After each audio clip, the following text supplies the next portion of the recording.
sido dadi mantan ya dicopoti no. Nek kan masih sido dadi mantan. Ya mesane seminten no. Mas Broto.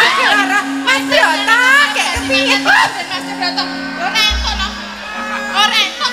Mas Broto. Kok piye lho seminten ki? Kudu dicopot kabeh. Wes total. Itu tuh jodohmu ten. Mas Broto. Itu tuh jodohmu ten. Mas Broto. Wes golek liyane wae ten.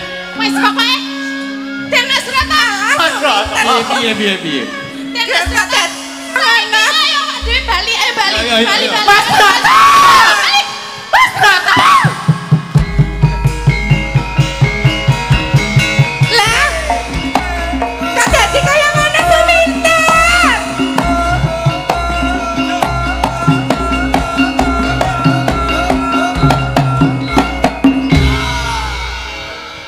Mas Broto, obrat.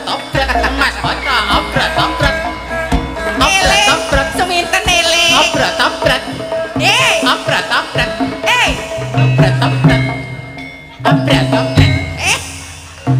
Alah, kok dadi kaya ngene seminten? Obrat.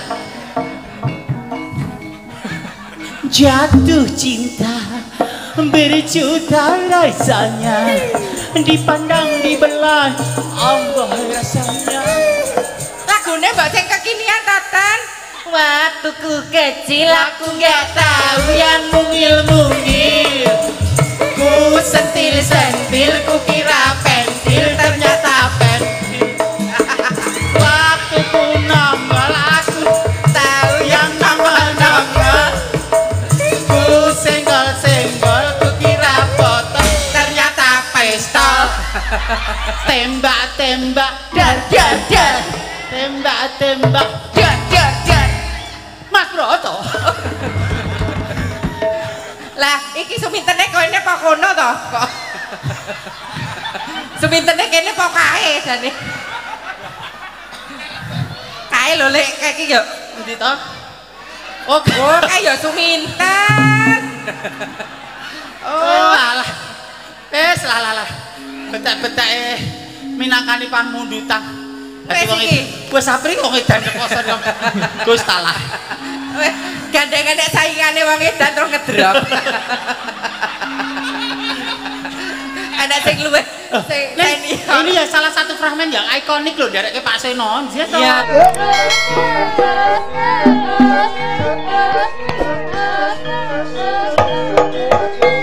Selamat HUT channel Dalang Seno, sukses jaya sehat selalu. Amin. Saking gudeg Bu Agus Magelang. Paring tindih 200.000. Mboten ngersake lagu. Ya aku ditaosi ya apa-apa sing penting gumyak regeng gayeng. Sesuk kena nggo KB. Lho. Nyepaki apa? Ya nyepaki Daniel. Kebo apa jaran. Nah, iki Mbak Tatin karo Mbak Elisa diaturi minggah ya bareng sisan. Ayo Mbak Tatin karo Mbak Elisa.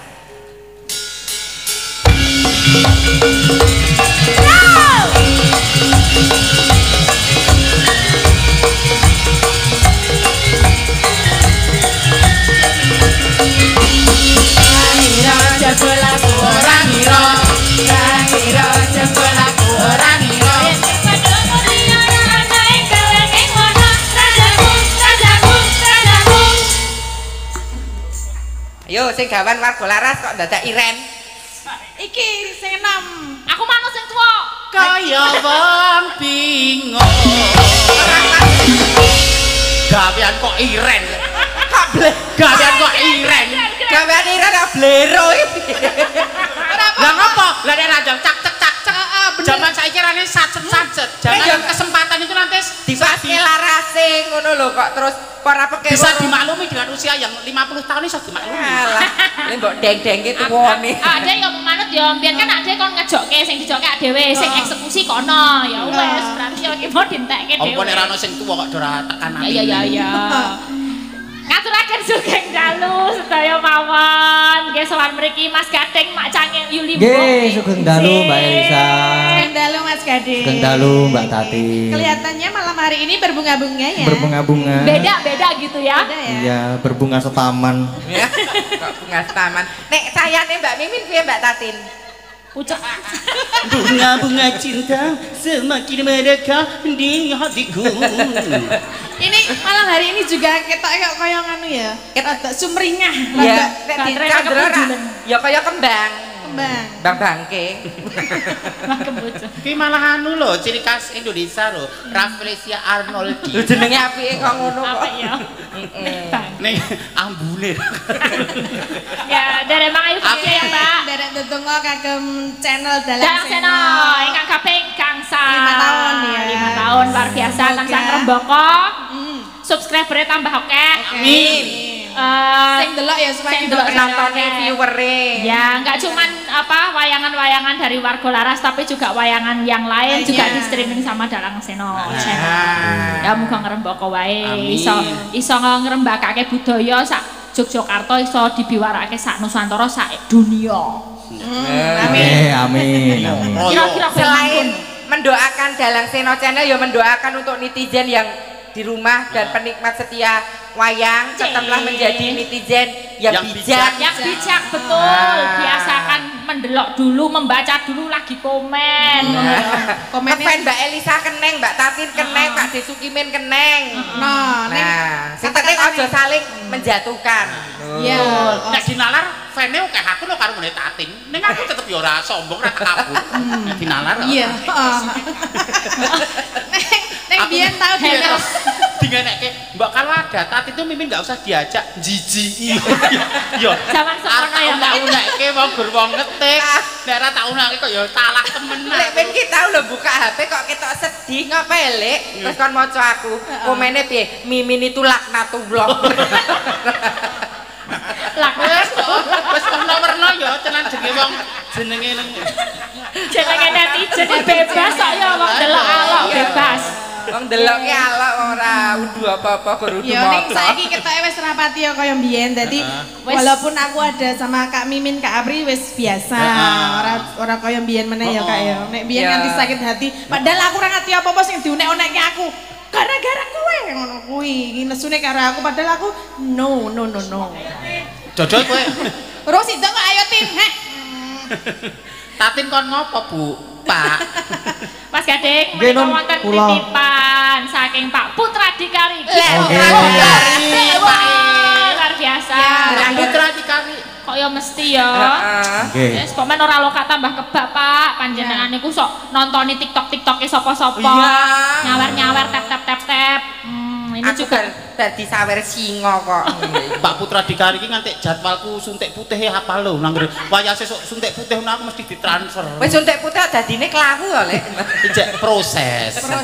Glodok iki. nggih izin tak bacain ya Mas Gading. Nggih, monggo Mbak Elisa. Assalamualaikum. Sugeng dalu nderek Mang Ayu Bagio dari Putra Dikari Dina Baladewa PWKL. PKWL Peduli Kasih Warga Laras mengucapkan wilujeng ambal warso channel Dalang Seno kaping gangsal mugi tansah kuncoro ing dirgantara. Amin. Amin. Kagem anak Mas Ki Gading Pawukir Seno Saputra ugi sedulur-sedulur wiyaga menapa seniwati Warga Laras tetap solid guyub rukun kompak semangat membimbing anak lanang Ki Gading Pawukir. Nggih, menika wonten tali akses sekedhik 1,5 juta. Wah, luar biasa. Untuk Warga Laras nggih menika. Nggih, untuk kagem sedulur-sedulur Warga Laras request tembang Pangkur Semarangan. Nika. Ya, diatur Mbak Elisa. Ora tau. Jatahe Mbak Elisa. Aku soalnya ya entuk cete sing nembang Mbak Elisa ora diwaca ya. Ya, ini tadi juga ada titipan apa Pak dari Boyolali minta melatih lonceng. Ya, tadi ada juga Pak Susanto dari Malang juga minta tembang kangen. Salamnya kagem Mas Gading belajar terus, terus bisa meneruskan apa kuwi jenenge? Perjuangannya Bapak. Kiprahe Arek omong ngono angel ya. Ya, kita kirimkan juga untuk penggemar-penggemar lama PWKL yang masih setia Sobat Ngebiar, matur nuwun. PWKL. Apa jenenge? WMC. Ya, ini terima kasih yang udah merapat dan menonton dari rumah. Ya. Yuk di Pangkur Semarangan bagi tugas ya, Mbak. Kowe kok. Hah? Kowe sing bawa. Terus lagune mlebune tembang kangen. Ngono. Jare bawa kowe ora apa-apa tandonmu swara rak gede. Ora iki meng ya wis iki digilir wae ya wong papat. Iya. Oke. Aku nunggu gilirane iki Sang Dwija Mimin Honggo iki. Dimulai saka sapa nek gigilir ayo? Saka kene. Kesik ya. Mingkar mingkurengu karena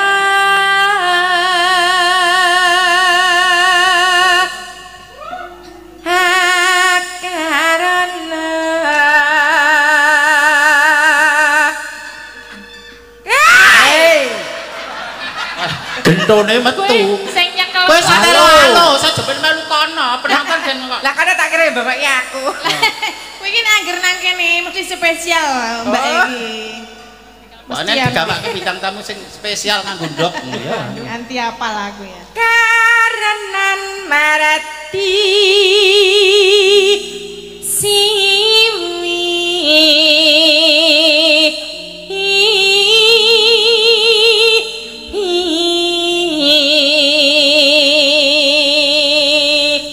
ayo Kak Elisa.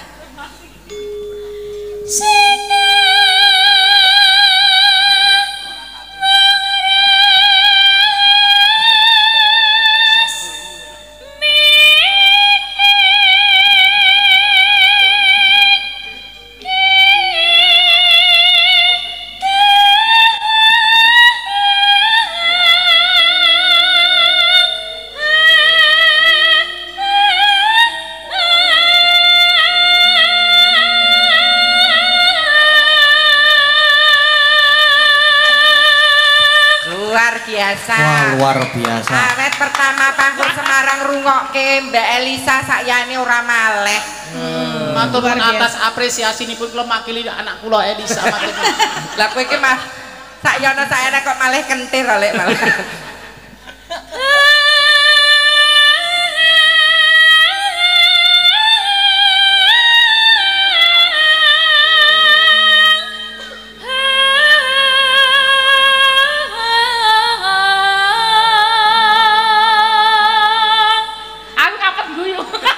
Lajak kono melu maten.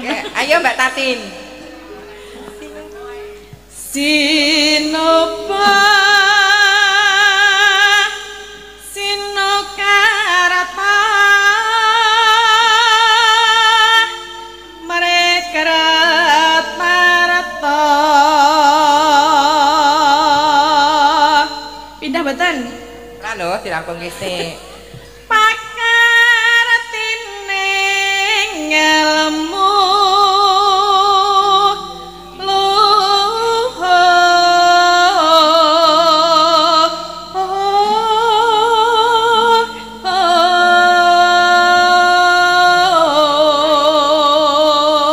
gong-gongane Sang Dwija. mangga. Rodok mundur, Nduk, men pilah. Durar kewirangane kok le. Ngasorane wis underestimate wis ngilani wong. Kang tumrap neng. Lho, cetha to. Nggih to, artikulasi vokal konsonan.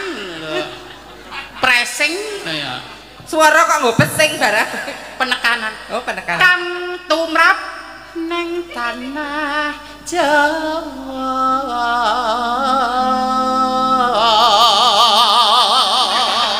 Kaki tak semprot kowe. Mangapa? Lah kan suaraku landung, powernya luar biasa. Iya. Entuk baligon bar. Lagi bener ya ngono kuwi. Agama gemeng haji Apa?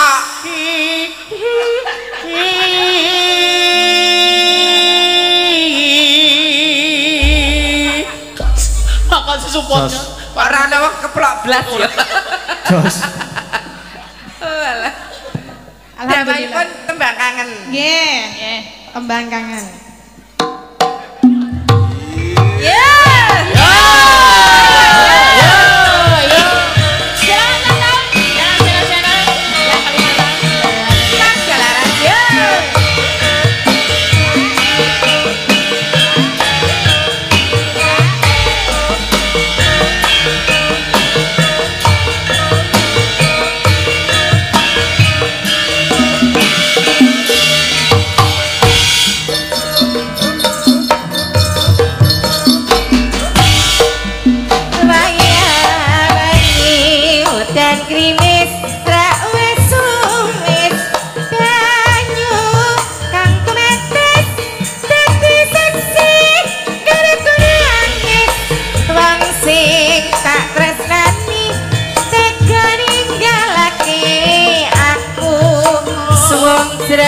ning uripku yen ora ana sliramu angin tansah tetanggaku rasa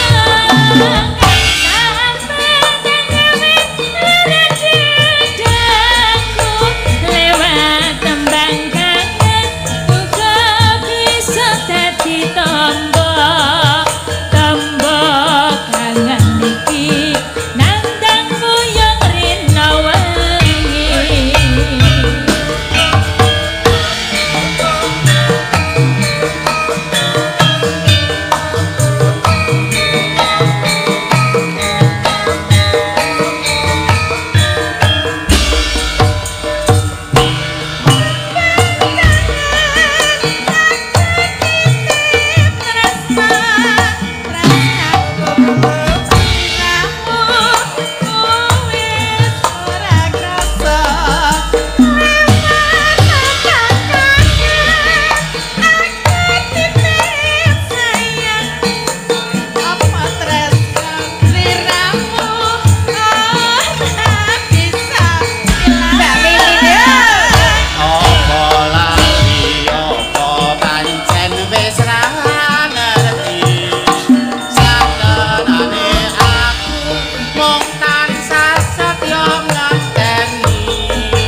memberi kesempatan pada kalian semua.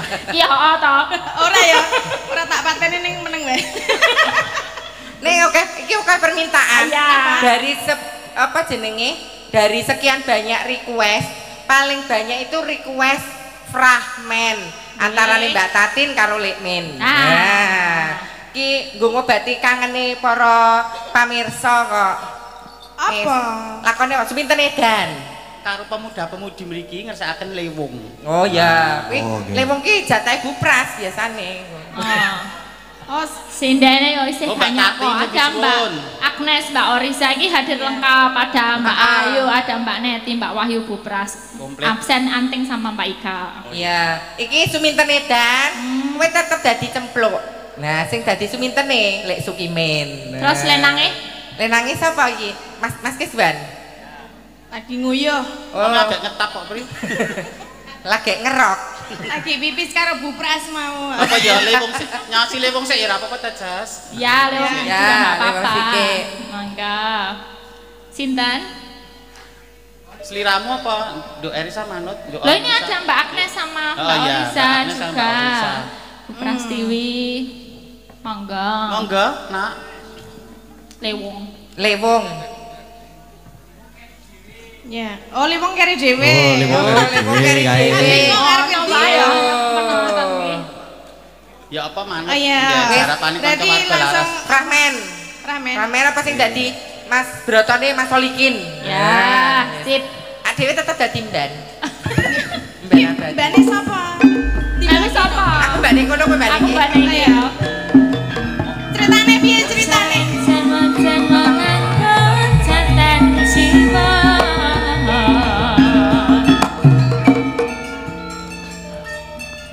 Oh, pancen bener kandhane wong bakul sinambi wara. Yen Den Mas Broto ngono oncat ora tresna karo aku, merga ana menungsa murang tata kowe sing aran Cempluk Warsia. Ora lho, kok teko-teko wis andang unek-unekke maksude piye? Selak ras ronto rasane ngatiku muntap dadaku. Loh, kok sik ana perkara kuwi dirampungke alon-alon ya iso ta?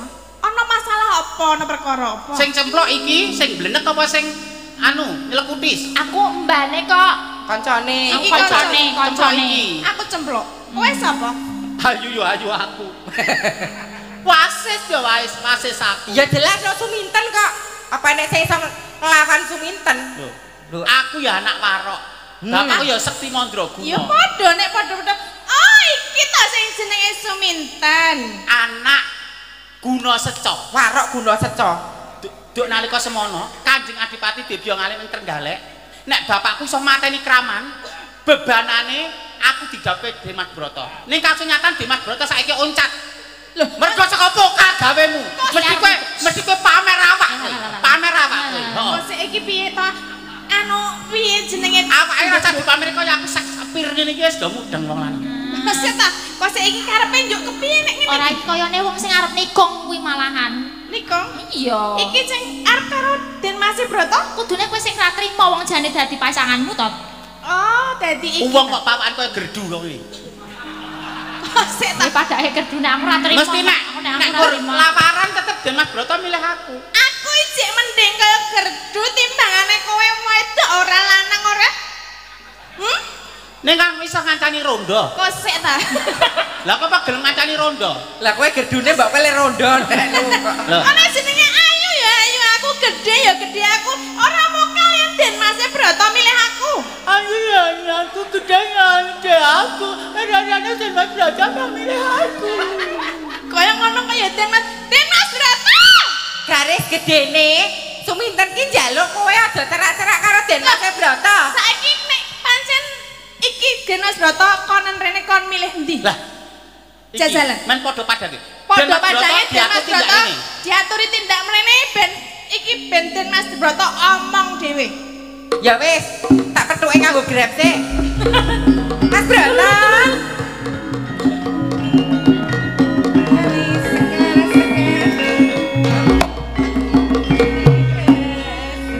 Mas Broto, Iya diajeng. kula sampun kapangklan panjenengan Kang Mas. Wah, wah.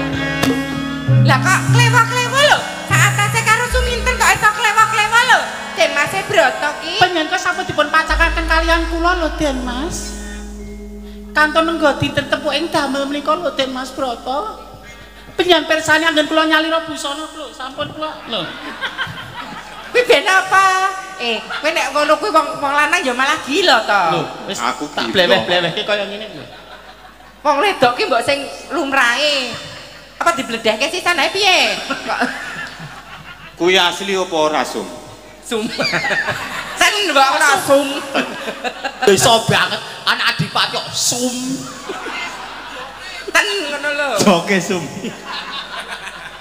Ngeten ke Piye? mawon. Piye? Garis gedene kok panjenengan oncat saking desa Siman menika monggo panjenengan sampun badhe kadhopaken kali kula. Nah. Apa merga wong wedok niki? Amarga apa? Kok medu? Amarga kuwi aku ki ora tresno karo kowe. Dados panjenengan pilih menika. Iya iki Rungokno cempluk iki kupingmu. pasanganku. Sepindang malih jenengan maksuli. Jenengan kupingmu pilih Suminten apa cemplok jane? Mas, panjenengan Matur walapa. Pedang ngendi kok Ya sak menika? senadyannya iki kaya gerdu ning aku milih iki. Kok malah kaya gerdu? Kan gari mlebu aku. Gak gerdune sakmene. Ya wis kok. Piye Jenengan ki iki tenanan lho, tresnane panjenengan ki karo aku apa karo Suminten? Ya karo kowe topluk biyen aku tresno. Gerdu ki kan ana kentongane. Kentangane ndi? Lah kowe gawa iki tak bawa. Aku duwe. Ya kok ronda bareng tutuk ro kentongan ayo. Den Mas Broto. Piye to? Sabda Pendhita Ratu ingkang ngendikanipun boten saged kula wali. Panjenengan sampun kapan kali kula lho. Mas, Piye? ning manut to atimu jane seneng karo sapa? Monggo panjenengan mrika mas saged ngono. Netralipun. Ayo konten. Kok dadi kaya ngene? Sabar, Plok, sabar. Kok seta? Nek wong dadi wong lanang iki mbok ora mesla-mesli ngono lho. Ya aku ki tresno karo kowe. Ya wis milih aku kok. Iya, aku milih kowe. Ya wis kene nek ngene ya nang ngene. Wis kene. Mas Broto. Wis iki sing jenenge jodoh yang ngene iki jodoh kuwi dudu jodohmu. Wis kene wae. Ayo. Kowe nyeratenono kono genti aku tak kene. Nah, kowe nyeratenono. Ikan sampeyan dan ono. Aku ya judek kok. Aku yo emoh. Kono Biar rasane wong kapedhatan terus biar rasane Den Mas Broto. Ngene. Lah kowe ra ndek Sedumo bathok senyari bumi bakal tak belani. Den Mas Broto nyatane wis milih aku. Yen kowe arep seneng karo Den Mas Broto langkai aku sikek. Apa? Kowe Suminten kok manjegok to kowe iki? Menungso muram tata kowe suwi. Aku ora ngrebut lho. Sing ngrebut kowe lho. Nah. Iki jodohne ya iki kok. Mas Broto. Mas Broto jenengan ki nang ning tengah kene. Ki lho mbok dilanggati sik kepiye karepe? Kok sik to? Iki kok kowe milih sapa? Aku milih kowe, Plok. Milih aku ya mandek nang kene manteng-anteng. Aku mandek. Meneng. Iki neng-nengen sik ya, Mas. Coba sapa, Plok? Den Mas Broto. Kok gur kon meneng aku, Plok. Iki ayo Dik, iki nek Kuwi ra wisen kula boten saged katebus menapa kemawon Den Mas. Mani karo aku iki kudu di nek iki ra sido dadi manten ya dicopoti no. Nek kan ra sido dadi manten. Ya mesane Suminten no. Mas Broto. Mas Broto, kayak kepiye? Mas Broto. Ora entuk no. Ora entuk. Mas Broto. Kok piye lho? Suminten ki. Kudu dicopot kabeh. Wis total. Itu dudu jodohmu ten. Mas Broto. Itu dudu jodohmu ten. Mas Broto. Wis golek liyane wae ten. Wis pokoke Den Mas Broto. Mas Broto. Piye? Den Mas Broto. Ayo Pak Dewi bali, ayo bali. Ayo. Bali. Mas Broto. Mas Broto. Lah. Kok dadi kaya ngono Suminten?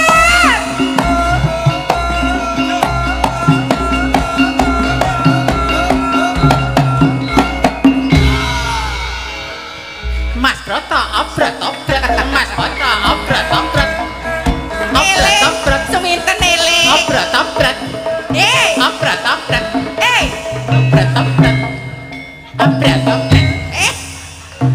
Alah, kok dadi kaya ngene Suminten? Obrat. Jatuh cinta berjuta rasanya, dipandang dibelah Allah rasanya. Lagune mbok sing kekinian Tatan. Waktuku kecil aku gak tahu yang Mungil-mungil, ku sentil-sentil, ku kira pentil, ternyata pentil. Waktu ku nongol, aku tahu yang nongol-nongol. Ku senggol-senggol, ku kira botol, ternyata pistol. Tembak-tembak, dar. tembak-tembak. Dar. Mas Broto. Lah, iki Sumintene koene apa kono to? Kok. Sumintene kene apa kae jane? Kae lho lek kae iki yo. Endi to? Oh, kayak Suminten. Oh, alah. Lah. Betek-betek minangkani panmundutan. Dadi wong iki wis Sapri wong edan kosan kok. Gus talah. Gandeng-gandeng saingane wong edan terus ngedrop. Ada sing luwih ini ya salah satu fragmen yang ikonik loh dari Pak Seno. Dia tahu kita bisa flashback dia tahu Mas. Lo Pak nek Ayu Alami iki walaupun diadul-adul ya tetap menarik eksotis. Botakku ketok topri. Dandul lho. Malah kaya bokong kethek. Wis Sapri aku guys ora cantik kok ora iso kemayung. Ya botak. Tapi yo kencang ngono. Arep mirang-mirang kembayune. Kok le menghancurkan karirku. Ya kuwi jenenge ora bersaing secara sehat. Profesional ya ngono kuwi. Terus sudah dadi mantan ya diawul-awul ngono ya. Dadi bandrol ya. Banci brodol. Wis aku ora nyanyi aku sih wis malida, kan malu aku. Malida. Pripun? Dek Gading. Jatahe sinten iki?